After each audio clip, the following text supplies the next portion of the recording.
जयति परम ज्योति समम समस्तैरनन्तपर्यायै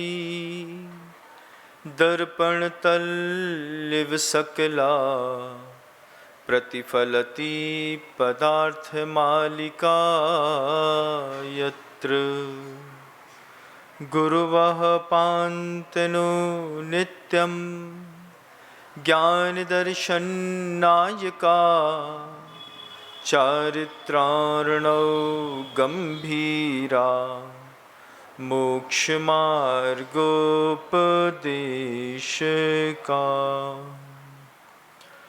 अहिंसा परमो धर्म की। परम पूज्य आचार्य भगवंत गुरुदेव श्री विद्यासागर जी महाराज की जय। वर्तमान आचार्य परमेष्ठी गुरुदेव श्री समय सागर जी महाराज की जय। समस्त मुनि संघ की जय। ज्येष्ठ मुनिराज श्री विनम्र सागर जी महामुनिराज की।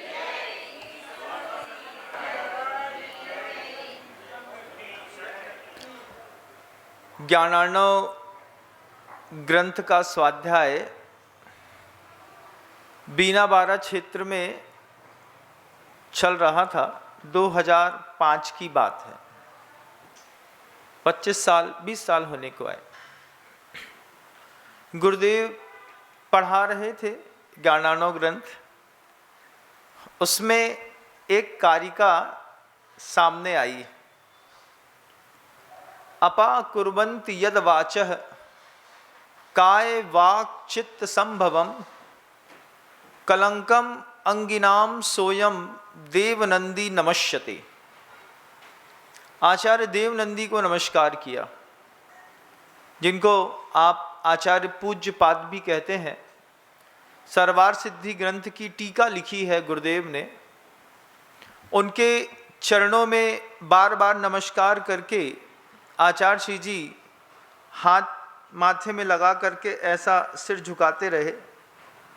फिर गुरुवर से कहा कुछ विशेष, तो आचार्य श्री जी कहते हैं देखो तो क्या शब्द लिखे हैं ज्ञानार्णवकार शुभचंद्र देव ने।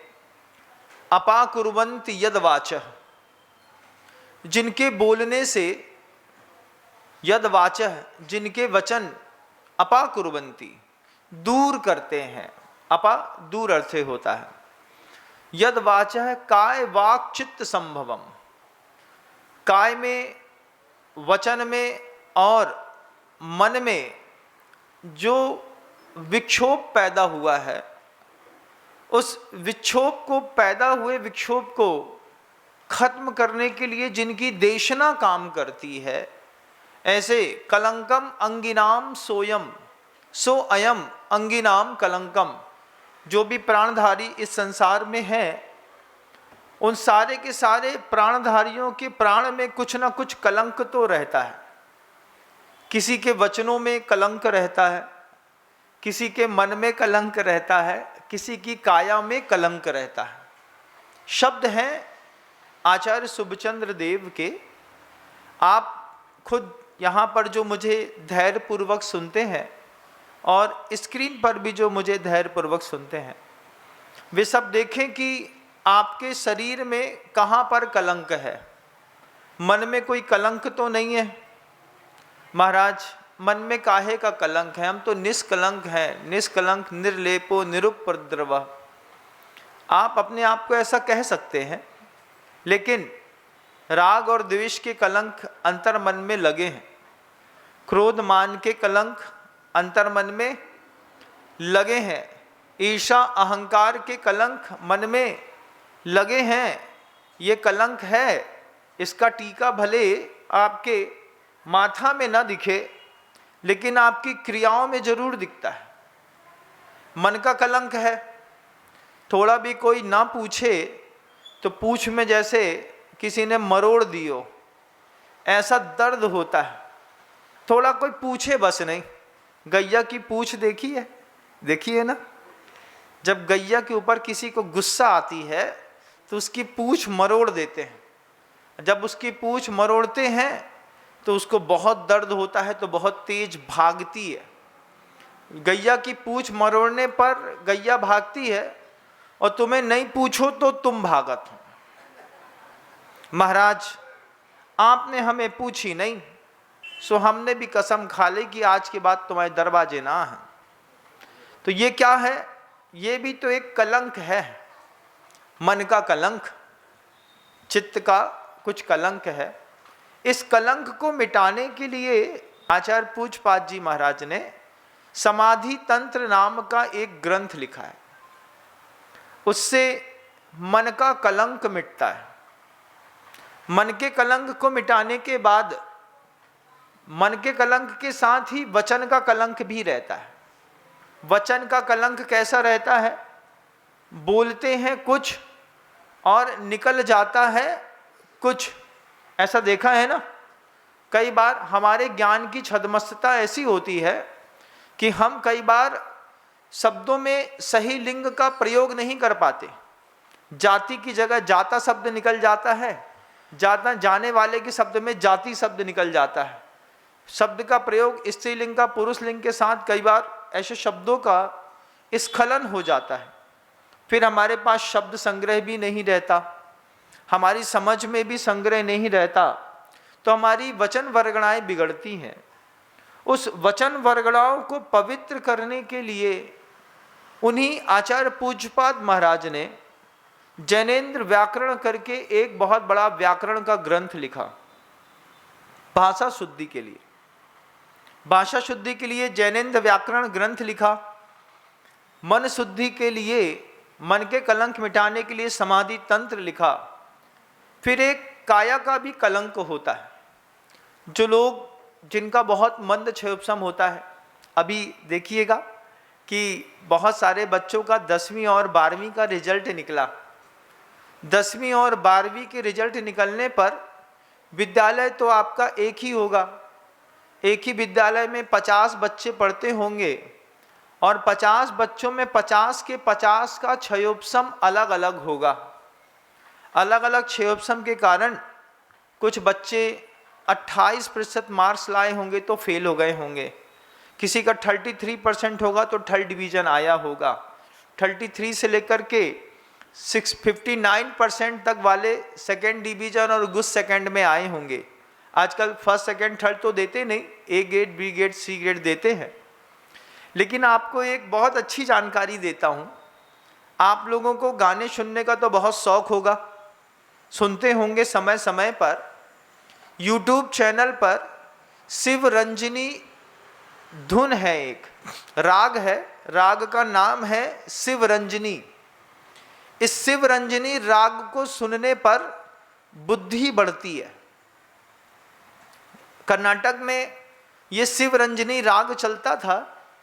जिस शिव रंजनी राग को गुरुवर भी कई बार सुनते थे, तो गुरुवर ने एक बार शाम के समय वैयरवत्ती के समय बताया कि जिन लोगों का मंद क्षयोपशम होता है वे शिव रंजनी राग को सुने।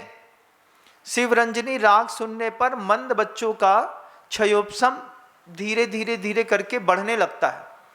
और जितने भी हम और राग सुनते हैं, गाने सुनते हैं या कुछ और भी जो आपको सुनने में पसंद है, जिनमें किसी भी प्रकार का राग होता है, तो उसमें से कई राग ऐसे हैं जिन राग के माध्यम से आपको प्रमाद आता है, जिन राग के माध्यम से आपकी वासना भड़कती है, जिन बहुत सारे ऐसे गाने के राग होते हैं जिन राग के माध्यम से आपकी हिंसा की भावनाएं पैदा होने लगती।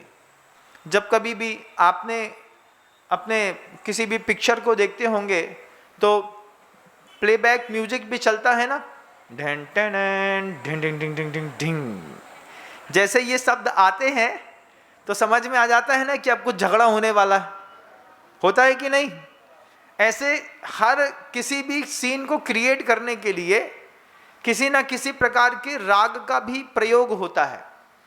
तो 24 वर्ष तक की उम्र के बच्चे जो अत्यधिक कान में गाना सुनने के शौकीन होते हैं, इनका क्षयोपशम मद्दा होता चला जाता है। क्योंकि कोई भी गाना, कोई भी गीतकार लिखता है वो किसी ना किसी राग में लिखता है। तो अब जो राग होते हैं वे राग अगर मान लीजिए वासना भड़काने वाले होंगे निद्रा लाने वाले होंगे, कलह मचाने वाले राग होंगे, ऐसे राग हैं इस शासन में। भारत की संस्कृति बड़ी समृद्ध संस्कृति रही है।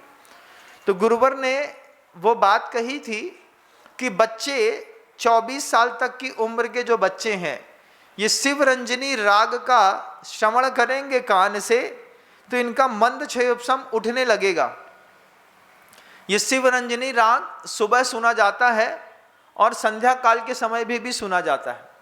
अब सुबह और शाम के समय आपके घर के अंदर मान लीजिए बहुत बड़े बड़े बक्से लगे हैं और उन बड़े हुए बक्सों में आप कोई बहुत अच्छी मूवी का गाना चला रहे हैं, तो सुन तो आप गाना रहे हैं, लेकिन आपके बुद्धि के तंतुओं पर उस राग का क्या प्रभाव पड़ता है इसकी आपको जानकारी नहीं है। इसके कारण भी दुनिया बर्बाद है बंधु। ये भी मन का एक कलंक है। तो जब गुरुवर ये कारिका पढ़ रहे थे, अपा कुर्वन्ति यद वाचः काय वाक् चित्त संभवम कलंकम अंगिनाम सोयम देवनंदी नमस्यते। आचार्य भगवंत ने बार बार पूज्यपाद भगवान को नमस्कार करके कहा, क्या अद्भुत है उनका समाधि तंत्र। मन के कलंक को मिटाने की, पूर्णतः अध्यात्म की ओर ले जाने वाला वह समाधि तंत्र बाहर के हर विकल्प से जीव को मुक्त करता है। उनको नमस्कार करके कहा कि देखो पूज्यपाद स्वामी कितनी गहरी दृष्टिकोण रखते होंगे कि मन के कलंक के कारण वचनों में कलंक लगता होगा। वचनों में कलंक लगने पर व्यक्ति की भाषा वर्गणाएं बिगड़ती होंगी, शब्द संचय बिगड़ता होगा, बुद्धि का क्षयोपशम मद्दा पड़ता होगा। तो वचन का क्षयोपशम भी बना रहे, इसलिए उन्होंने जैनेन्द्र व्याकरण करके पूरा एक ग्रंथ लिखा। व्याकरण शास्त्र है, भाषा शुद्ध करता है। भाषा शुद्धि के नियम है। जो लोग भाषा शुद्धि में अपना उपयोग लेकर के जाते हैं, वे सबसे पहले अपशब्द बोलने का त्याग कर देते हैं। जो अपशब्द बोलने का त्याग कर देते हैं उनको भाषा शुद्धि बहुत जल्दी होती है। मतलब किसी भी चीज को पढ़ने समझने के लिए आपको अपशब्द बोलने का भी त्याग करना होगा। अब आप अपने बच्चों को, स्टूडेंट लाइफ के बच्चों को देखिए, जो बच्चे लगातार कहीं कॉलेज जाते हैं, स्कूल जाते हैं, रास्ते भर कान में एक कॉर्ड फंसाया, कॉर्ड फंसा करके रास्ते में गाना सुनते हुए तेज स्पीड में बाइक चला रहे हैं, और बाइक चलाते हुए उनके मन के अंदर कोई भाव उठ रहा है, रास्ते में एक दूसरे को गाली दे रहे हैं या कुछ अपशब्द बोल रहे हैं, इससे भी क्षयोपशम खत्म हो जाता है। तो वो समय था जब पूज्यपाद भगवंत ने जैनेन्द्र व्याकरण लिख करके भाषा की शुद्धि करी। फिर आचार्य श्री जी बड़े गंभीर अर्थों के साथ कहते हैं, गुरुवर कहते हैं, कलंकम अंगिनाम सोयम देवनंदी नमस्यते।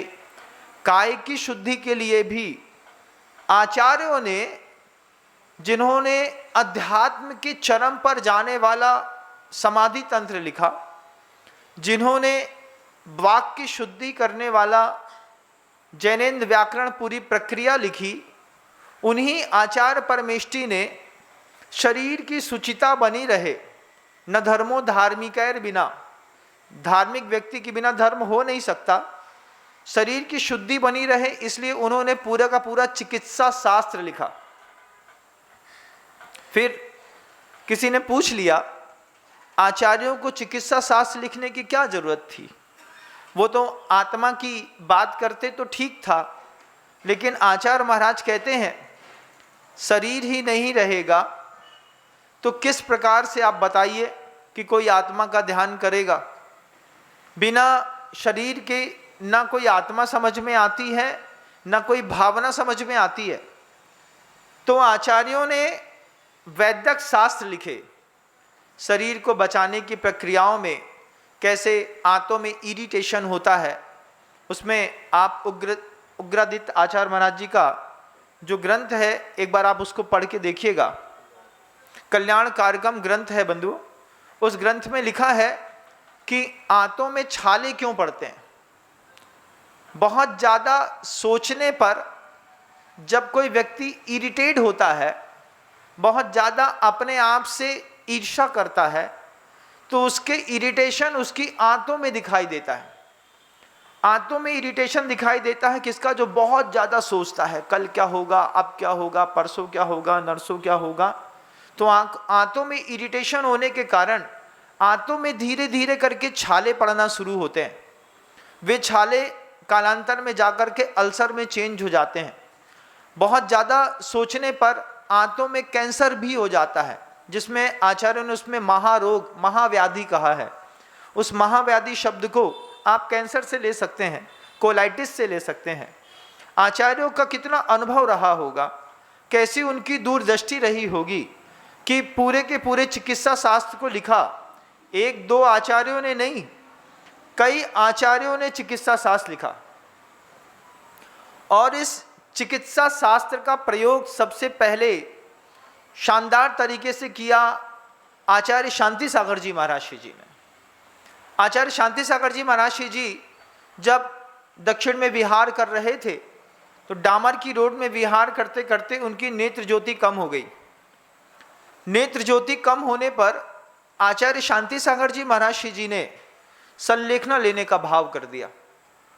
संलेखना लेने का भाव किया तो समाज के लोग आए। समाज के लोगों ने कहा कि गुरुदेव, नेत्र की ज्योति कम है, इसका इलाज करा लेते हैं। बोले, इलाज मैं बाहर का इलाज नहीं कराऊंगा, मुझे इलाज में आचार्य पूज्यपाद स्वामी का इलाज चाहिए। अब 1800 साल पहले पूज्यपाद स्वामी ने कोई विज्ञान लिखा था आयुर्वेद का, वो विज्ञान नष्ट हो गया। तो बोले नहीं, सर्वार सिद्धि ग्रंथ की प्रस्तावना में नेत्र की ज्योति बढ़ाने वाला, ज्वर मिटाने वाला विज्ञान पूरी औषधि लिखी है। उस औषधि के हिसाब से औषधि मिलेगी तो आंख ठीक करूंगा, नहीं तो संलेखना ले लूंगा। इतनी बड़ी बात आचार्य शांति सागर जी महाराज जी ने की। तो उनके भक्त इतने जबरदस्त थे कि सर्वार सिद्धि ग्रंथ की प्रस्तावना उठा करके और पूना के सबसे बड़े वैद्य के पास गए और वैद्य के पास जाकर के कहा कि इसमें नेत्र ज्योति लाने वाली जो दवाई है, ये औषधि आप बना करके दीजिए। उसमें विष भी था, थोड़ा विष भी मिलाना था, पत्तियों का, जहरीली कोई पत्तियां होती हैं ना, तो जहरीली पत्तियों का विष भी उसमें डाला हुआ था। तो वो औषधि तो बना दी, लेकिन औषधि बनाने के बाद वैद्यों ने मना कर दिया। वैद्यों ने कहा कि इस औषधि का प्रयोग हम आचार्य शांति सागर जी महाराज जी की आंख में डालने के लिए नहीं, अनुमति नहीं दे सकते। क्यों नहीं दे सकते? क्योंकि इसमें विष मिला हुआ है। आंख बहुत कोमल होती है, इस कोमल आंखों में अगर वो विष गया और अगर आंखें पूरी खराब हो गई तो जिंदगी भर का अफसोस रहेगा। इस बात को सुनकर के वो जो श्रावक था, काजल बनाया था आंजने के लिए, उस श्रावक ने 2 कांच की सलाई से उस दवाई को लेकर के अपनी आंख में वहीं पे आंज लिया।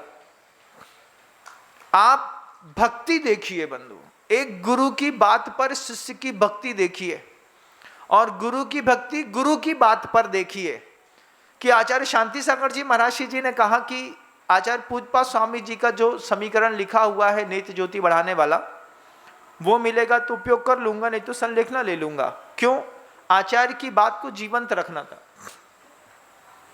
आचार्य जी ने जान की बाजी लगाई, उनकी बात को जीवंत रखना था। तो एक श्रावक ने आचार्य जी की बात पर जान की बाजी लगा करके स्वस्थ आंखों में वो अंजन आंज लिया।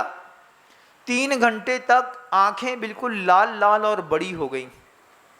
वैद्य वहां पर देखते रहे, वो आंख बंद करके बैठे रहे। आंख खोलते तो जलन होती और लगातार पानी गिरता रहता। 3 घंटे बाद जब उनकी आंखों में बिल्कुल बर्फ जैसी ठंडक आनी शुरू हुई, तब वैद्यों ने फिर पूछा अब कैसा लग रहा है?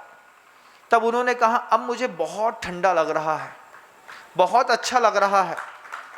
आंख खोल करके देखा तो उनके भी आंख में जो थोड़ा सा जाला लगा हुआ था, वो जाला उस अंजन को आंजने से निकल गया। जब आंजने से अंजन का जाला निकल गया और आंख में कुछ नहीं हुआ, तब उसी अंजन का प्रयोग आचार्य शांति सागर जी महाराज जी की आंख में किया और फिर उनकी नेत्र ज्योति वापिस आई। एक महान आचार्य परमेष्ठी के लिखे गए फार्मूले को दुनिया ने भुला दिया, लेकिन आचार्य शांति सागर जी महाराज जी ने पुनः जीवित किया। पुनः जीवित करने के बाद आचार्य शांति सागर जी की नेत्र ज्योति पुनः वापिस आई। तब आचार्य शांति सागर जी महाराज जी ने कहा कि वे गुरु कितने महान होंगे जिनको हम जैसे क्षुद्र लोगों के भी मन के अंदर भाव को शांत करने के लिए ऐसे वैदिक शास्त्र लिखने के भाव पैदा हुए। आचार्य शांति सागर जी महाराज जी अपनी बहुत लघुता प्रदर्शित कर रहे थे और वही वैदिक शास्त्र कल्याण कार्यक्रम में, पूज्यपाद स्वामी की सरवार सिद्धि में, इसके अलावा अन्य कई ग्रंथों में भी जगह जगह पर वैदिक मंत्र और वैदिक उपाय लिखे हुए हैं। इन वैदिक उपायों का कोई उपाय अब करता नहीं। आचार्य जैनाचार्यों के अलावा जितनी भी आयुर्वेद की संहिता है, इस आयुर्वेद की संहिता में भी हिंसा का प्रयोग होता है। आप जितने भी या अपनी किसी भी कंपनी का आप कोई भी आयुर्वेदिक मेडिसिन लेते हैं, इन आयुर्वेदिक मेडिसिन आप पूरी की पूरी आयुर्वेद पर आधारित नहीं होती। इनमें कई जगह जानवरों की चर्बी, कहीं जगह जानवरों के बाल, कहीं जगह आंतें, ऐसा सब कुछ मिला करके भी आयुर्वेद की औषधियाँ बनाई जाती हैं। ये विचार करके भी आचार्यों ने बिल्कुल हिंसक आयुर्वेद का शास्त्र लिखा। कालांतर में जब यह ज्ञानार्णव ग्रंथ गुरुदेव 2005 में बीना बारा में पढ़ रहे थे, फिर उनके मन के अंदर फिर वही बात पुनर्जागृत हुई। गुरुवर ने कहा, देखो आचार्य पूज्यपाद स्वामी का कितना उपकार था। उन्होंने अध्यात्म छोड़ करके, मूलाचार छोड़ करके, व्रत समिति गुप्तियों की बात को अलग करते हुए इस ग्रंथ में भी अपना उपयोग लगाया होगा। इस ग्रंथ का उपयोग करना अब ये अपना कर्तव्य है। फिर आचार्य भगवंत ने एक हाइको दिया आचार्य पूज्यपाद भगवंत के लिए। आचार्य पूज्यपाद भगवंत के लिए हाइको दिया। उनको भी लगा होगा पर की पीढ़ा अपनी करुणा की परीक्षा लेती। हाइको दिया। आचार्य पूज्यपाद स्वामी के मन के भाव हाइको में व्यक्त किए कि आचार्य पूज्यपाद स्वामी को भी पर के प्रति पीड़ा हुई होगी कि इसका दुख कैसे मिटेगा, इसका दुख कैसे मिटेगा, इसकी आंतों में कैंसर हो जाएगा तो ये कैसे सुधारेगा, कैसे ये माला फेरेगा, कैसे ये जप करेगा, कैसे ये ध्यान करेगा, कैसे ये सामायिक करेगा, कैसे ये संयम ग्रहण करेगा। तो पर के प्रति पीड़ा हुई तो आचार्य पूज्यपाद भगवंत ने पूरा का पूरा वैदिक शास्त्र लिख दिया। श्रावकों ने उसका प्रयोग किया। ऐसे ही महानतम प्रयोग गुरुवर ने हर क्षेत्र पर किए। गुरुदेव मतलब आचार्य भगवंत गुरुदेव श्री विद्यासागर जी महाराज, उन्होंने प्रयोग किए पर की पीड़ा दूर करने के लिए। सबसे पहले भाग्योदय तीर्थ का निर्माण किया। भाग्योदय तीर्थ का निर्माण जब गुरुवर कर रहे थे, उस वक्त भाग्योदय तीर्थ के निर्माण में आचार्य भगवंत का पुरजोर विरोध हुआ। विरोध आचार्य परमेष्ठी का। लोग कहते थे अब आचार्य हॉस्पिटल भी खुलवाएंगे, अब आचार्य हॉस्पिटल खुलवाएंगे। हॉस्पिटल में क्या क्या नहीं होता है और उसमें जितनी हिंसा होगी उसका दोष किस पर लगेगा। ये बात गुरुवर सुनते रहते थे, कभी गुरुदेव ने किसी बात का जवाब नहीं दिया। वे लगातार लगे रहे करने के लिए, भाग्योदय निर्माण करने के लिए उन्होंने अपने सारे प्रयास जारी रखे। आचार्य श्री जी कहते हैं, आपका बच्चा हो, कोई मुनि हो, कोई भी संसारी हो, उसके अंतिम परिणाम को मत देखो, उसके उस परिणाम की प्राप्ति के लिए किए गए प्रयास की प्रशंसा करो। आपको मार्कशीट में लास्ट का नंबर दिखाई देता है, बोलो हाँ। साल भर आप अपने बच्चे को नहीं देखते, बच्चा पढ़ रहा नहीं पढ़ रहा, कुछ कर रहा नहीं कर रहा, खेल रहा कूद रहा लड़ रहा, आपको कोई मतलब नहीं है। आपको अंत के परिणाम से मतलब है। बेटा अगर फेल हो गए ना तो देख लियो, ध्यान रखियो तुम, तो आपको सिर्फ परिणाम से मतलब। लेकिन गुरुवर कहते थे कभी भी परिणाम की प्रशंसा मत करो। थर्ड डिवीजन आए, तुम सेकेंड डिवीजन आए, तुम फर्स्ट डिवीजन आए, तुम फेल हो गए, कोई बात नहीं, कोई बात नहीं, तुम फेल हो गए, कोई बात नहीं, तुम थर्ड डिवीजन आए, कोई बात नहीं, तुम सेकेंड आए, कोई बात नहीं, तुम फर्स्ट आए। प्रशंसा किसकी करो? कि हमारे बच्चे ने पुरुषार्थ पूरा किया। प्रयास की प्रशंसा करी जाती है। घर के अंदर का बच्चा जीनियस है और दिन भर नहीं पढ़ता, साल भर नहीं पढ़ता, लास्ट के सिर्फ 1 महीने पढ़ता है, वो ज़्यादा अच्छा कि वह बच्चा जो भले क्षोभसम में मद्दा है लेकिन प्रतिदिन 5 घंटे पढ़ने का पुरुषार्थ करता है।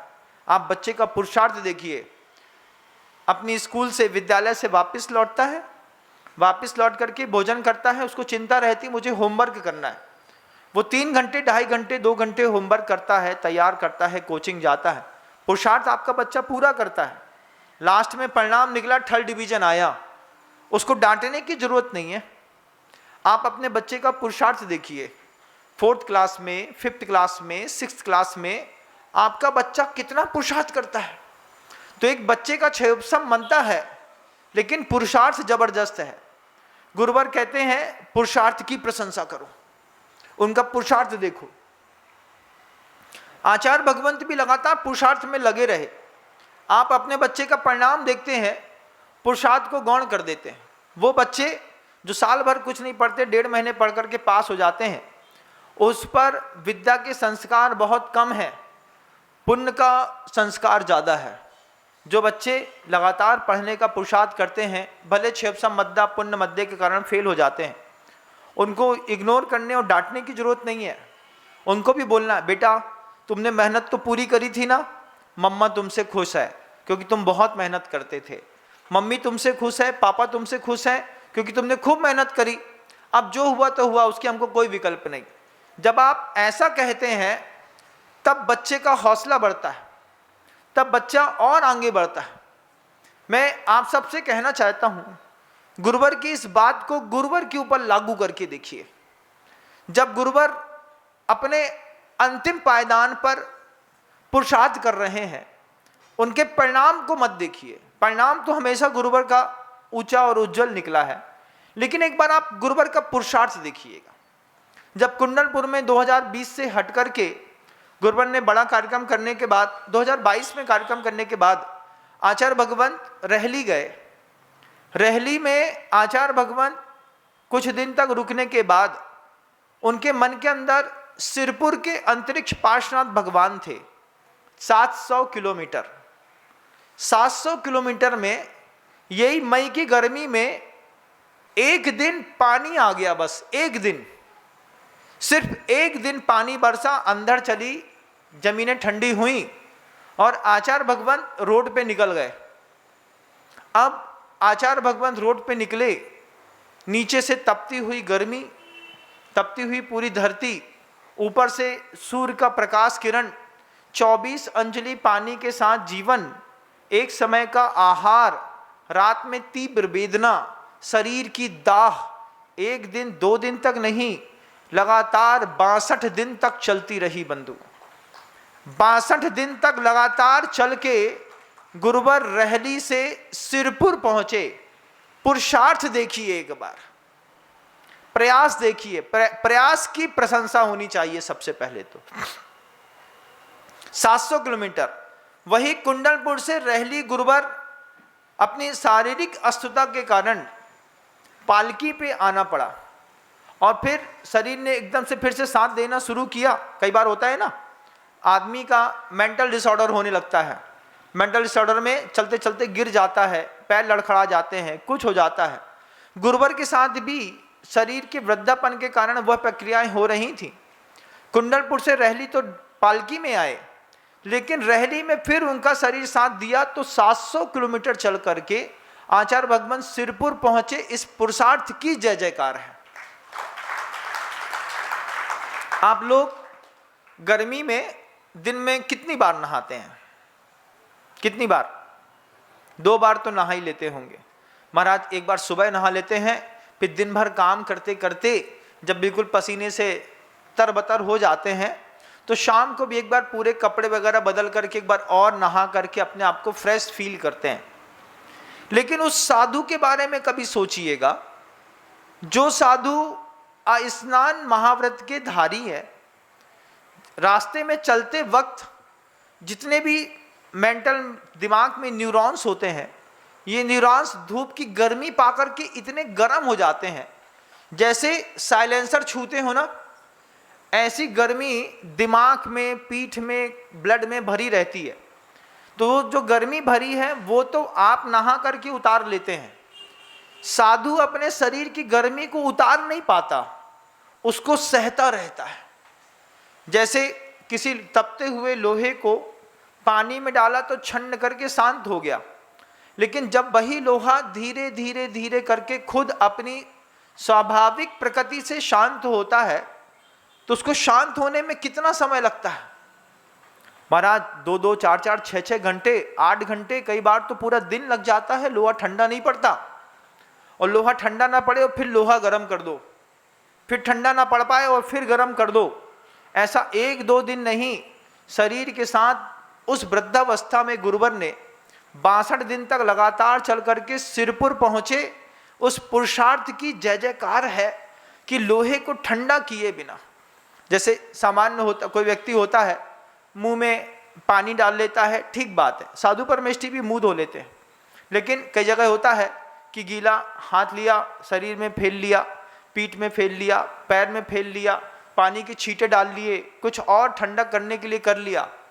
लेकिन गुरुदेव ऐसा कभी कुछ नहीं करते थे। शरीर में दाहकता बनी रहती थी, सिर्फ उनके पंजों पर शुद्ध घी और कपूर लगा करके जितना ताप उतार सके तो उतार सके, नहीं तो आचार्य जी बोलते थे सब हो जाता है। और उस ताप को सहते सहते जब वो ताप फटता था तब गुरुवर की आंखें बिल्कुल लाल हो जाती थी। जब वो ताप शरीर से बाहर निकलने के लिए आक्रामक होता था तब गुरुवर की देह में सूजन होने लगती थी। जब वो ताप बढ़ता था तब आचार्य जी की भूख मर जाती थी। लेकिन बाहरी उपचार से बिल्कुल दूर रह करके अपने महाव्रतों में अपनी सुदृढ़ता को रखते हुए गुरुवर उस तपती गर्मी में सिरपुर अंतरिक्ष पार्श्वनाथ भगवान के पास तक गए। वहां पर जाकर के देखा कि ताले में बंद हैं भगवान पिछले 50 सालों से। साधना का परिणाम निकला बंधुओं, भगवान को छूने और अभिषेक करने के साथ सिरपुर के ताले सदा के लिए खुल गए। उन महापुरुष का परिणाम तो हमेशा से अच्छा निकला। आचार्य भगवंत ने देखा कि अपना एक और जो दूसरा धड़ा है उसकी अच्छी बड़ी धर्मशालाएं भी हैं, मंदिर में कब्जे भी बहुत ज़बरदस्त हैं और भी चीज़ें सब अच्छी हैं। गुरुवर ने भी वहाँ पर प्रकल्प रखा, समोषण मंदिर बनेगा शिरपुर के पार्श्वनाथ भगवान जी का। 4 सहस्रकूट जिनालय और बड़े मंदिर की कल्पना को साकार करके उसका पूरा विधिवत शिलान्यास करा के लोगों को जवाबदारी सौंप करके गुरुवर ने वहाँ पर लंबा समय व्यतीत किया और बाद में निकलते वक्त एक ही बात कही, महाराष्ट्र को इसकी बहुत ज़रूरत थी, आज महाराष्ट्र का काम पूरा हो गया। ये बात गुरुवर कहते थे कि महाराष्ट्र में अभी तक मैं कुछ कर नहीं पाया, महाराष्ट्र तक पहुँच करके गुरुवर ने सिरपुर में वो कमाल दिखाया। उस पर भी लोग कहते थे कि कुंडलपुर से रहली आबे की तो ताकत नहीं थी और मंदिर बनाने के लिए सिरपुर तक चले गए। आचार्य जी सुनते थे, कुछ कहते नहीं थे, बोलते थे बस शांति से, कोई कुछ कह रहा है उसको कहने दो, अपने को अपने काम से मतलब है, अपना काम करो। गुरुवर का प्रयास देखिएगा, आप किसी तीर्थ को बनाने में उन्होंने कितनी मेहनत करी। गुरुवर का प्रयास आप उस जगह देखिए जिसका नाम भाग्योदय है। उस भाग्योदय के लिए उनके साथ, गुरुवर के साथ जो है डॉक्टर अमरनाथ जी और पूरा सागर लगा रहता था। 50 पत्रिकाओं में विरोध पत्र छपते थे। मीडिया का जमाना था नहीं उस वक्त तो पत्राचार का जमाना था, तो पेपर बांट दिए जाते थे। उस विरोध पर भी गुरुवर लगातार लगे रहे। 22 एकड़ की जमीन पर भाग्योदय तीर्थ जैसा एक पूरा का पूरा चिकित्सालय खड़ा किया, और चिकित्सालय खड़ा करने के बाद वह चिकित्सालय आज जिस परचम पर खड़ा है, आसपास के 400 गांवों के लोगों को वहां पर इलाज मिलता है। आचार्य भगवंत से कहा कि भाग्योदय तीर्थ को खड़ा करने का आपका उद्देश्य क्या है? गुरुवर से पूछा। गुरुवर कहते, एक ही बात कही, बोले भैया आप तो पैसा वाले हो, लेकिन कुछ लोग ऐसे भी हैं जिनके जीवन में कष्ट बड़ा होता है और पुण्य छोटा। कष्ट क्या है? बड़ा है, और घर के अंदर पैसा नहीं है। जब अपने परिवार में किसी व्यक्ति के इलाज के लिए रिश्तेदारों से कभी पैसे मांगने पड़े, कैसा लगता है? कभी महसूस किया है? कैसा? मान लीजिए, भगवान न करे कभी किसी के घर में ऐसी विपत्ति आए, लेकिन आपके घर में मान लो किसी को कैंसर हो गया। कैंसर होने पर पता चला कि कैंसर के इलाज में 18 लाख रुपए लगेंगे। 18 लाख तो बहुत होता है महाराज। 18 लाख रुपए में कैंसर का इलाज होता है। अब आपकी सामर्थ्य नहीं हो तो आप क्या विचार बनाओगे? भैया इनकी संलेखना करा दो। परिवार के लोगों की ऐसी भावना हो जाती है। मध्यम वर्गीय परिवार के लोग होते हैं, पता चला कि पिताजी को कैंसर हो गया है, अब 18 लाख कहाँ से लाएंगे? तो इलाज ही नहीं कराते। पिताजी को धीरे धीरे करके जाने दो, इनको बताओ मत कि इनको कैंसर हो गया है, धीरे धीरे शरीर कम होगा और चला जाएंगे पिताजी। पिता छोड़ सकते हैं लेकिन पैसा नहीं छोड़ सकते। धन छोड़ देंगे तो पिताजी तो जाएंगे जाएंगे, हम भूखे मरेंगे। आचार्य श्री जी कहते थे कि एक ऐसा चिकित्सालय बनाना है जहां पर किसी भी गरीब व्यक्ति का सम्मान के साथ इलाज हो सके। अपमान होता है ना, जब मांगते हो किसी से पैसा मांग लिया और पैसा चुका नहीं पाए तो 2 महीने बाद धीरे से समधन को फोन आते है, जी कछु पैसा की जरूरत है, हो तो भेज दो। अब जी बोला थे इतने तो पैसे नहीं, अब कहाँ से भेज दें? फिर 15 दिन बाद फिर भाई कछु व्यवस्था, फिर कछु व्यवस्था भाई, और धीरे धीरे के करके संबंध विच्छेद होता है। कलंकम अंगिनाम सोयम देव नंदी नमस्यते। उन देव नंदी महाराज को नमस्कार करके आचार्य भगवंत ने कहा, जब आचार्य परमेष्ठी पूरा का पूरा शास्त्र लिख सकते हैं तो इसको प्रयोग रूप में बनाने के लिए मैं भूमिका तो बना ही सकता हूं। भाग्योदय तीर्थ का हॉस्पिटल बनाया। हॉस्पिटल का आज सर्वाधिक उपयोग सिंधी और पंजाबी समाज करती है। भाग्योदय में प्रतिवर्ष करीब 16 करोड़ रुपए की चैरिटी होती है बंधु। एक साल में 16 करोड़ रुपए की चैरिटी होने के बाद भी भाग्योदय में किसी बात की कमी नहीं, और भाग्योदय सागर का भाग्योदय वो अहमियत रखता है। एक ऐसा स्वर्णिम दस्तावेज है वो भाग्योदय सागर तीर्थ का अस्पताल, कि वहां पर गुरुवर ने कहा था कोई भी व्यक्ति आएगा, धन के अभाव के कारण उसका इलाज रुकना नहीं चाहिए। चैरिटेबल ट्रस्ट बनाया था, उसको पैसा कमाने का कोई केंद्र नहीं बनाया आचार्य भगवंत ने। आज भी भाग्योदय पैसा कमाता नहीं, पैसा बचता है तो बिल्डिंग कंस्ट्रक्शन में लगा देता है, पैसा बचता है तो वो भाग्योदय के नए निर्माण में लगा देता है, नई नई मशीनों में लगा देता है। भाग्योदय का जो ट्रस्ट है वो कहीं से कहीं तक कमाई का कोई उपयोग सार्वजनिक हित के अलावा कहीं किसी और चीज में करता नहीं। निजी हित में एक ट्रस्टियों का 1 रुपये नहीं लगता बंधुओं।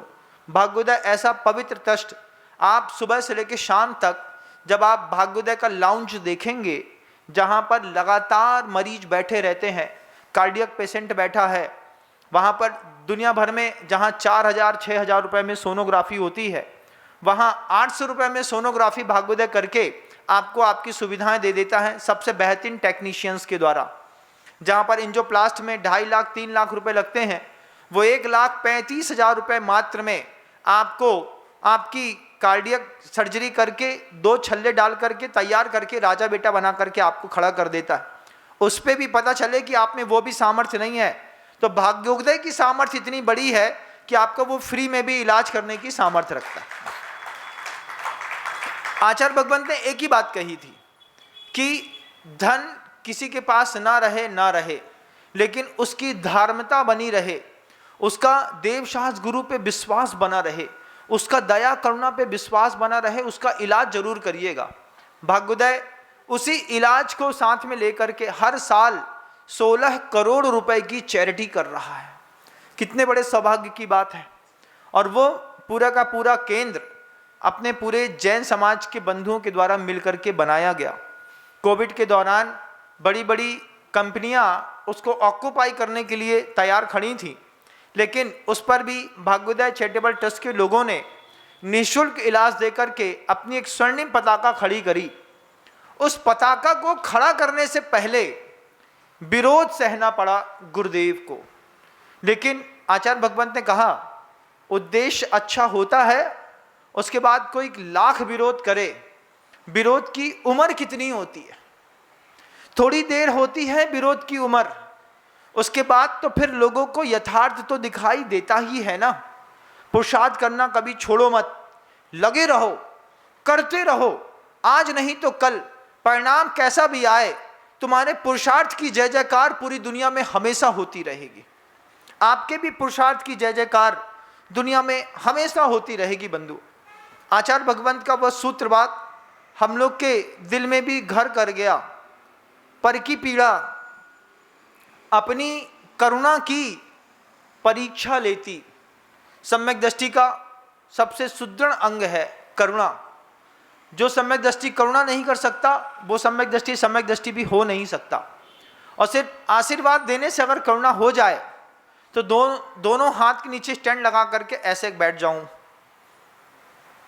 देता रहूं, लेकिन सिर्फ ऐसा लाई लप्पा खेलने से तो काम बनता नहीं ना, कि हमने लाई लप्पा खेला और आपको आशीर्वाद दिया और काम हो जाएगा। इस लाई लप्पा के अलावा भी कुछ लाई लप्पा करना पड़ता है। वो क्या करना पड़ता है? व्यवस्थाएं बनानी पड़ती हैं, जिसको सक्रिय करुणा कहते हैं। आशीर्वाद देना सिर्फ भावना बहाना इतना ही नहीं, उपदेश पवित्रतम ऐसे दिए गुरुवर ने कि गुरुवर के उपदेशों ने कमाल किया, भाग्योदय खड़ा किया। गुरुवर ने खड़ा नहीं किया, गुरुवर के उपदेश ने जरूर खड़ा किया। उपदेश देने का भी विरोध गुरुवर को सहना पड़ा, जनता ने मिलकर के उसको खड़ा किया। उसके बाद सिर्फ देह चिकित्सा ही नहीं, आदमी की ज्ञान चिकित्सा भी होती रहे, तो ज्ञान चिकित्सा के चिकित्सालय भी खोले, जिसका नाम गुरुवर ने प्रतिभा स्थली ज्ञानोदय विद्यापीठ रखा। वो चिकित्सा केंद्र है, शुद्ध चिकित्सा करी जाती है वहां पर ज्ञान की। अब शब्दों से दूर, गलत खानपान से दूर, गलत विचार से दूर, गलत व्यवहार से दूर, गलत संसाधनों से दूर, एकांत पे निर्जन स्थान पर खड़ा करके हर एक तीर्थ क्षेत्र पर एक तीर्थ क्षेत्र जैसा ज्ञान चिकित्सालय खोला, जिसमें पढ़ने वाली बेटियों ने कमाल किया बंधुओं। बिना पढ़े संस्कृत में 100 में 100 नंबर लाने का भी साहस रखने वाली बेटियां उस ज्ञान चिकित्सा केंद्र से बाहर निकली। बेटियां आपके गांव की भी हो सकती हैं। उन्होंने कमाल किया, 100 में 100 नंबर, 95% लेकर के सबसे टॉप मोस्ट पर प्रतिभा स्थली ज्ञानोदय विद्यापीठ की 3 बड़ी शाखाओं ने कमाल करके दिखाया, अपना रिजल्ट दिखाया। जब इस बार 10वीं और 12वीं का रिजल्ट खुला तो ज्ञान चिकित्सा केंद्र खोले, देह चिकित्सा केंद्र खोले, और मानस चिकित्सा केंद्र तो उनका विश्व प्रसिद्ध रहा है।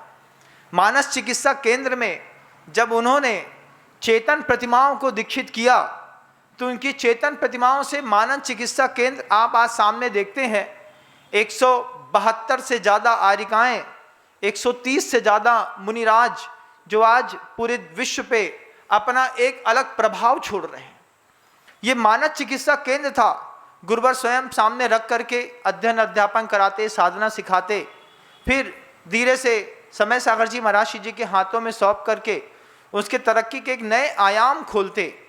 मन की चिकित्सा, ज्ञान की चिकित्सा, देह की चिकित्सा सिर्फ शाब्दिक नहीं बंधुओं, शब्द के साथ साथ प्रयोगात्मक रूप से आयुर्वेद को जीवित करने के लिए जब गुरुवर ने प्राकृतिक चिकित्सा केंद्र के साथ पूर्णायु महाविद्यालय जबलपुर में इस यूनिवर्सिटी की स्थापना करी, गुरुवर का एक ही भाव था, अगर ये यूनिवर्सिटी अपने सही समय पर चल निकली और चलती रही तो आचार्य पूज्यपाद भगवंत के एक एक शब्द इस विश्वविद्यालय से जीवित होकर के जनमानस के बीच में सुख बिखेरेंगे। गुरुवर का एक बहुत बड़ा भाव था,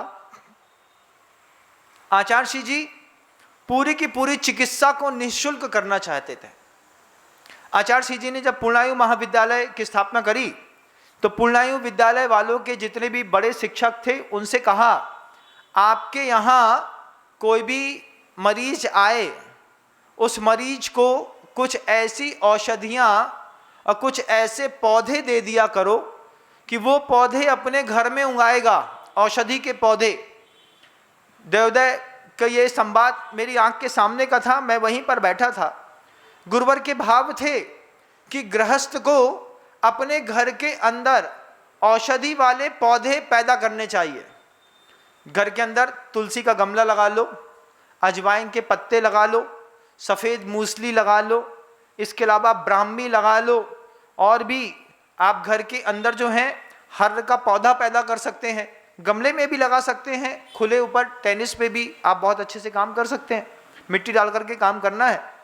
तो आचार्य श्री का भाव था कि जिन परिवार में ऊपर अपने परिवारों में वो औषधि लगाएंगे, वे औषधि इस केंद्र में ला करके देंगे और ये केंद्र उनके परिवार को निःशुल्क चिकित्सा देगा, शुल्क नहीं लेगा। ये गुरुवर का भाव था। गुरुवर ने कहा अगर ऐसा हो गया तो एक ऐसा संस्थान खड़ा होगा जिसमें बिना पैसा लिए व्यक्ति की चिकित्सा, वो भी संपूर्ण चिकित्सा करने का सौभाग्य प्राप्त होगा। ये गुरुवर का भाव, उनके प्रयास की जय जयकार है। ऐसा सोचना भी कितनी ऊंची बात होती है ना, कि पर की करुणा के लिए हम कुछ पुरुषार्थ करते हैं। धर्म श्रद्धालु होने में और धार्मिक होने में जमीन आसमान का अंतर होता है। फिर से बोलूं, धर्म श्रद्धालु होने में और धर्मात्मा होने में जमीन आसमान का अंतर होता है। आप जितने भी लोग बैठे हैं, आप सभी लोग धर्म श्रद्धालु की श्रेणी पे हैं। धर्म के ऊपर श्रद्धा तो है, लेकिन जीवन में धर्म नहीं है आपके। धर्म क्यों नहीं है? अगर जीवन में धर्म होता तो आपके पास संयम होता। संयमी व्यक्ति को ही धर्मात्मा कहा है आगम ग्रंथों में। आप सब धर्म श्रद्धालु हैं। अविरत सम्यक दृष्टि धर्मात्मा नहीं होता। अविरत सम्यक दृष्टि धर्म श्रद्धालु होता है। धर्म श्रद्धालु होकर के धर्म के ऊपर श्रद्धा करता है। ना उसका हिंसा का त्याग है, ना झूठ का त्याग है, ना चोरी का, ना कुशील का, ना परिग्रह का, ना किसी पाप का, ना किसी कसाय का। अनंतानुबंधी को छोड़ चुका है, ये तो तय है। तब तो उसने चौथा गुण स्थान प्राप्त किया है, लेकिन उसको धार्मिक संज्ञा नहीं मिली। धार्मिक संज्ञा दी दो प्रतिमा के व्रत के साथ। संयम का पालन करने वाला धर्मात्मा कहलाता है। और उस धर्मात्मा के माध्यम से जब इस तरीके के ऊंचे कार्यक्रम होते रहे, दुनिया आंख खोल करके लगातार देखती रही। आज आप जो नहीं देख पा रहे हैं वो भी देखिए। आप नहीं देख पा रहे हैं आचार्य भगवंत के महान पुरुषार्थ के द्वारा स्थापित 250 से ज़्यादा गौशालाएं आपको दिखाई नहीं दे रही होंगी, लेकिन आप देखिएगा। मुझे आज भी याद है सन 2000 के विहार के बाद गुरुदेव जब पहली बार तिलवारा घाट पहुँचे थे, तिलवारा घाट की ठंडी अपने चरम पर थी। नए एक टीन शेड बनाया था। टीन शेड बना करके उसमें कच्ची दीवारें खड़ी करके पार्टीशन खड़ा कर ही रहे थे। शाम को छपाई हुई थी उसकी। रात में गुरुदेव उसी कमरे में रुक गए। दिसंबर की ठंड में बाहर पानी गिर रहा था, हवा चल रही थी, कांप गए। उस पुरुषार्थ को देखिए बंधु। दिसंबर की ठंडी में, ठंडी दीवालों के बीच में, पानी छूती दीवालों के बीच में 1-2 रात नहीं 26 रातें निकाली गुरुवर ने। एक रात सोए तो कांप गए। दूसरे दिन गुरुवर से कहा कि मढ़िया जी में जाकर के सोएंगे, सुबह यहाँ पर आ जाएंगे। आचार्य जी बोलते हैं रोज मढ़िया जी से अप डाउन करेंगे तिलवारा घाट, वो भी गौशाला निर्माण का भाव लेकर के। आचार्य जी बोले हमसे तो ना होगा, आप लोग को जिसको जाना है जाके देख लो। कुछ साधु दूसरे दिन आचार्य श्री की आज्ञा लेकर के शाम के समय मढ़िया जी पहुंच गए। मढ़िया जी में पैक कमरे में रात गुजारी। रात भर आंख में गुरुदेव का चिंतन आता रहा कि हम शिष्य अपनी देह आसक्ति के कारण मढ़िया जी में आकर के गर्म कमरे में सो गए, लेकिन हमारे गुरु तो अभी भी उसी टीन शेड में सो रहे होंगे। ये सोच करके एक रात निकाली। दूसरी रात सारे शिष्यों ने संकल्प कर लिया, जो हमारे गुरु का स्थान होगा वही हमारा स्थान होगा। इन पुरुषार्थों की जय जयकार है। उस पुराने अतीत को जो आपने कभी देखा नहीं, आप कभी देख सकते नहीं, आप कभी देख पाएंगे नहीं, लेकिन इन आंखों ने देखा है। उस पुरुषार्थ को देखिएगा कि क्या हिमालय है गुरुदेव, किस तरीके से पुरुषार्थ करके उन्होंने जब देवोदय गौशाला की स्थापना जबलपुर में करी। आज गुरुवर इस धरती पर नहीं है, लेकिन आज उन गौशालाओं में जाकर के देखिएगा, जब 2000 गौवंश वहाँ पर सुबह शाम हरा चारा खाता है, साफ ठंडा नर्मदा का पानी पीता है, बैल नंदी सुरक्षित रहते हैं, उनके उपक्रमों में लगातार लोग काम करते रहते हैं। कैसा सुव्यवस्थित सिस्टम को व्यवस्थित करके आचार्य भगवंत अनंत की यात्रा पर निकले कि आज करीब 2.5 लाख गौवंश उनके आशीर्वाद और उनके पुरुषार्थ के कारण अपना जीवन जी पा रहा है। 2.5 लाख बहुत होता है बंधुओं। महाराज हमने तो देखी नहीं गैया इतनी सारी किसी गौशाला में। आप आंख खोल करके देखिए, जब आप खिमलासा की गौशाला देखेंगे, तेंदुखेड़ा की गौशाला देखेंगे, देवोदय गौशाला देखेंगे, जब आप ऐसी 250 गौशालाएं जो लिस्टेड हैं, वो लिस्टेड सिवनी की गौशालाएं देखेंगे, रामटेक की गौशालाएं देखेंगे, नागपुर देखेंगे, वर्धा देखेंगे, अमरावती देखेंगे, आपको लगेगा कहाँ कहाँ गुरुवर ने अपना प्रभाव दे करके, उपदेश दे करके, साधकों को एकत्रित करके, करोड़ों रुपए लगा करके आज अपनी करुणा को सफल किया। परीक्षा होती है जब रास्ता चलते किसी गाय के पेट में इतना बड़ा फोड़ा देखो आप और देख करके निकल जाओ। वो गाय बेचारी आंख में ऐसा आंसू की धारा लगी है, पेट बिल्कुल सुकड़ा है, उसके गले में या पीठ में कहीं पर एक फोड़ा है, और आप उसको देख करके निकल गए। आपको जल्दी थी क्योंकि आपको शाम को होटल जाना था। आप इतना काम तो ना कर पाए होंगे, कभी किया भी नहीं होगा आपने, उम्मीद नहीं है आपसे कि आपने कभी ऐसा किया होगा, लेकिन कभी करिएगा। जब किसी जीव को तड़पता हुआ देखें, एक आधा लीटर की सेवलॉन की बाटल मार्केट से जाकर के पहले खरीदो, खरीद करके उसके पास जाओ, जा करके या तो स्प्रे करके या तो ऐसे ही उसके घाव के ऊपर सेवलॉन की बाटल की धार धीरे धीरे धीरे धीरे छोड़ो। उसके अंदर के जीवों को निकलने का मौका मिलेगा, उसको आराम मिलेगा, संगी पंचेंद्री को। इन सब के लिए आचार्यों ने ऐसे ऐसे केंद्र खोले, इसलिए नहीं कि उनका नाम होगा, इसलिए कि इन प्रकल्पों को देख करके जीवित करुणा की परिभाषाएं लोग देख पाएंगे, सीख पाएंगे, करुणा कर पाएंगे। नहीं तो निष्क्रिय करुणा से कुछ नहीं होता। बोल दिया बस माध्यस्थ भावम विपरीत वृत्तौ, इससे काम नहीं बनता ना बंधुओं। प्रायोगिक रूप से करके दिखाना पड़ता है। जो धर्मात्मा होता है वो अपने पुण्य को भी समग्र जुहोमी दूसरे के लिए समर्पित करता है। गुरुवर ने कहा, अगर इस धरती पर मुझे निमित्त बना करके लोग इस तरीके का मंगल कार्य करते हैं, भगवान से प्रार्थना करता हूं, भगवान अभी मोक्ष मुझे नहीं चाहिए। मोक्ष में चला जाऊंगा तो ये लोक मंगल के कार्यक्रम नष्ट हो जाएंगे। अभी संसार में बना रहूं, बीना बारा की गौशालाएं खोली, शुद्ध तन के लिए शुद्ध दूध मिल सके, शुद्ध घी मिल सके, लोगों को रोजगार मिल सके, गायों को आवास मिल सके, बूढ़ी गायों को भी वहाँ पर आराम मिल सके, निरुपयोगी गौवंश को भी जहाँ पर भोजन मिल सके। ऐसी सैकड़ों एकड़ों में फैली हुई कई गौशालाएं, कई चिकित्सालय, कई विद्यालय आचार्य भगवंत की वो देन रहे हैं, जिनके पीछे वह कारिका ने काम किया। बंधु अपा कुर्वन्ति यद वाचः काय वाक् चित्त संभवम कलंकम अंगिनाम सोयम देवनंदी नमस्यते। आप इस कारिका को पढ़ करके 2 मिनट में छोड़ सकते थे, लेकिन इस कारिका के ऊपर गुरुवर ने अपनी ज़िंदगी का 55 साल लगाया। 55 साल में इस कारिका को ऑन रोड सार्थक करके दिखाया कि आज आचार्य भगवंत नहीं है, लेकिन उसके बाद भी ये सारे कार्यक्रम यथावत चल रहे हैं। जो गुरु होता है ना, वो अपने शिष्यों को एक विजन देता है। जैसे गुरुदेव ने हम लोगों को भी ये सारे कार्यक्रम करते करते विजन दिया कि यही तुम्हारा गुरुकुल है, इसकी समृद्धि, इसकी स्थिति, इसके पोषण, इसकी वृद्धि में भी अपने जीवन की सांसें लगाना। तो आज वो काम करने पर अच्छा लगता है। आपको लगता है, किसी को ऐसा लगता हो मान लो कि ये मुनिराज को नहीं करना चाहिए, लेकिन हमारे गुरुजी ने हमको वो विज़न दिया, गौशाला निर्माण का विज़न दिया।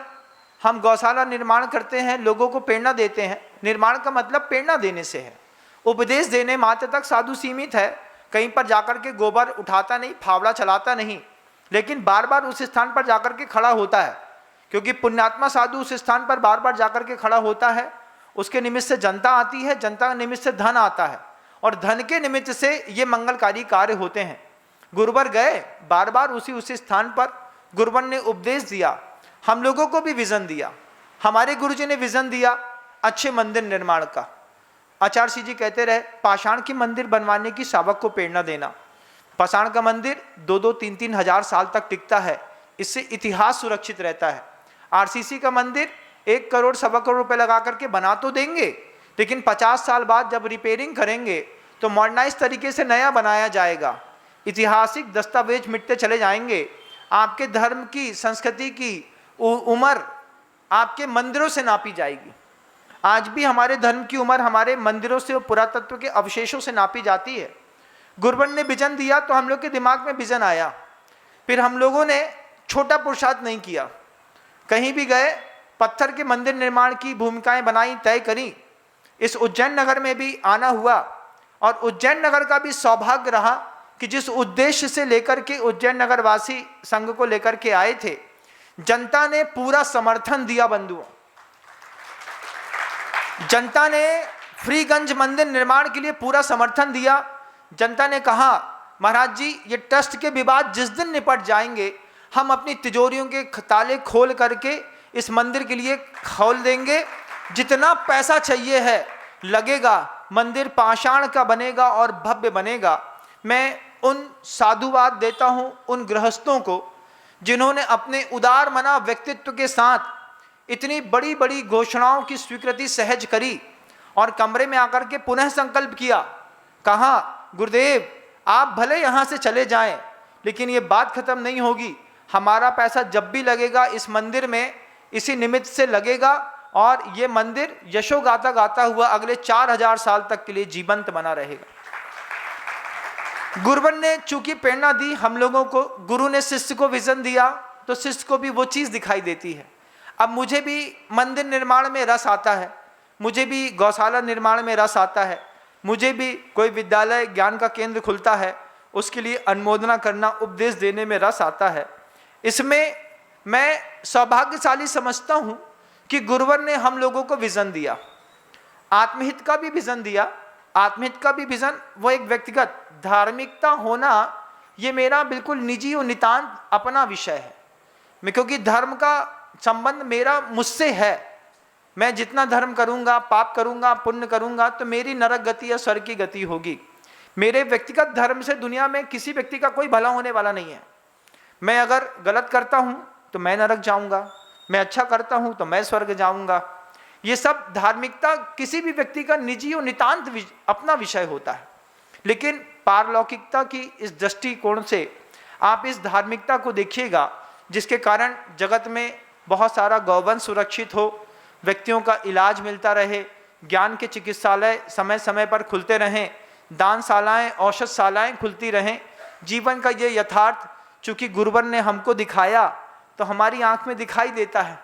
हम उसी के लिए पुरुषार्थ करते थे, करते हैं, आयु के अंतिम समय तक अपने गुरु के दिए विजन पर पुरुषार्थ करते रहेंगे। कोई किसी भी प्रकार का कमेंट करके अगर मुझे भ्रमित करने की भी कोशिश करेगा, लेकिन इस नज़र पर अपने गुरु की नज़र लगी हुई है।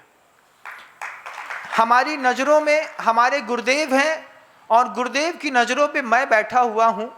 कोई कुछ भी मुझे कहे, जैसे शरीर की धूल ऊपर रहती है, ऐसे ही वो धूल जैसा थोड़ा बहुत चिपक सकता है, फूंकने पर उड़ भी सकता है, लेकिन अपने विजन से मैं स्खलित नहीं हो सकता।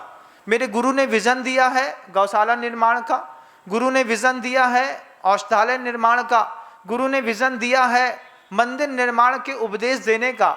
जिन जिन विज़न पर गुरुदेव ने उपदेश दिए हैं, इस पर उपदेश लगातार जारी रहेंगे। आपको लगे महाराज पैसे की बात करते हैं, दान की बात करते हैं, तो साधु को दान के उपदेश देने के लिए ही बैठाया गया है। दानम पूया मुख्य न साव्या तेण बिना, और मैं सिर्फ उपदेश देता हूँ, करते तो आप हैं। अच्छा बताओ, मेरी ताकत है क्या कि मैं तुम्हारे घर जाऊँ, तुम्हारे घर जाकर के तुमसे तिजोरी की चाबी मांगूँ, फिर तुमसे बोलूँ ये तुम्हारी खोके मैं लेके जा रहा हूँ? इतनी ताकत तो मेरी नहीं है। साधु क्या करता है? साधु तुम्हारे दिल की तिजोरी तक उतरता है, कान से उतरता है विनम्र सागर। कहाँ से? कहाँ से? कान से उतरता है दिल में। फिर उसके जिसके दिल में उतरता है वो अपने आप घर की चाबी उठाता है, घर जाता है, ताला खोलता है, पत्नी पूछती है मालका क्या कर रहे? बोलती हैं महाराज आए ना, उनके सामने टीका करना है उनका। बोलते हैं घर तो बना नहीं रहे। बोले अरे भगवान, तेरा घर तो कभी भी बन जाएगा, पहले महाराज बोल रहे हैं वहाँ पे मंदिर में पैसा दान देना है, वहाँ जाने दो। और लगातार आता है, लगातार आ रहा है, और लगातार गुरुदेव के आशीर्वाद से सब कुछ आता रहेगा। उपयोग की दशा सिर्फ एक है, जिन शासन सुरक्षित रहे, अहिंसा दया करुणा क्षमा सुरक्षित रहे, यही जीवन का पुरुषार्थ है। हाई को याद रखिएगा और वो कारिका भी याद रखिएगा। कारिका थी अपाकुर्वन्ति यद वाचः काय वाक चित्त संभवम कलंकम अंगिनाम सोयम देवनंदी नमस्यते। और गुरुवर का हाइको था पर की पीढ़ा अपनी करुणा की परीक्षा लेती, हम अपनी परीक्षा में उत्तीर्ण हो। शब्दों को विराम देता हूँ। गुरुदेव श्री विद्यासागर जी महाराज।